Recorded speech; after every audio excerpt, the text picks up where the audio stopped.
Hello បងប្អូនអរគ្នាក្នុងវីដេអូនេះគឺខ្ញុំមកចែកម្លែកពីរបៀបដែលយើង add page ទៅកាន់ admin ផ្សេងទៀតដើម្បីជួយ control ទៅលើ page នេះណាហើយឥឡូវនេះ page របស់បងខាងសិប្បកម្មគ្រឿងទេស BKSB ឥឡូវនេះខ្ញុំបានរៀបចំជូនហើយក៏បានទិញ page ចំនួន 24K ហើយឥឡូវនេះគឺយើងរៀបចំព័ត៌មាន page អីជូនគាត់មក set ឲ្យអស់ហើយបាទអញ្ចឹងឥឡូវនេះយើងទៅការ add page ទៅកាន់គាត់តែម្ដងចឹងដើម្បី add page បានបងចូលមកពាក្យកន្លែងនេះគឺមានពាក្យថា setting ចុចលើហ្នឹងមក scroll មកក្រោមមកបងប្អូនបាទឃើញពាក្យថាកន្លែងនេះពាក្យ page setup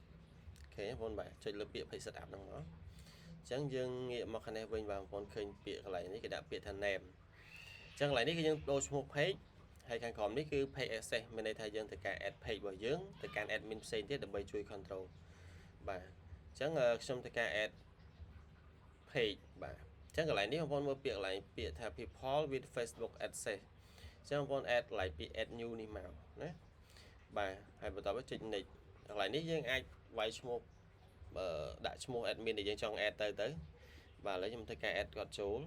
ហើយក្នុងការ add វាមាន2ជម្រើសទី1យើងឲ្យ option គាត់ត្រឹមតែជា editor ទេគាត់អត់មានសិទ្ធិជា full control នៅហ្នឹងទេកន្លែងនេះបើសិនជាបងប្អូនអ្នកនេះចង់ឲ្យគាត់ទៅជា full control បងប្អូនបើកកន្លែង full control នេះមកបើកកន្លែងនេះមកគឺបាទគាត់ជា admin ដែល full control មានសិទ្ធិស្មើយើងជា admin ដូចគ្នាអញ្ចឹងចុចពាក្យ give access មកអញ្ចឹងកន្លែងនេះបងប្អូនវាយ password account Facebook បងប្អូនចូលមកចុច confirm រួចជាការស្រេចបាទអញ្ចឹងវានឹងធ្វើការ add ទៅហើយអញ្ចឹងនៅពេលដែលយើង add ហើយអូខេគាត់អាចចូលទៅទទួល page ហ្នឹងទៅគាត់អាចចូលទៅគ្រប់គ្រងក្នុង page ហ្នឹងបានហើយបាទអញ្ចឹងនៅក្នុងវីដេអូនេះមានប៉ុណ្្នឹងអរគុណជួបមួយខ្ញុំនៅវីដេអូក្រោយបាយបាយ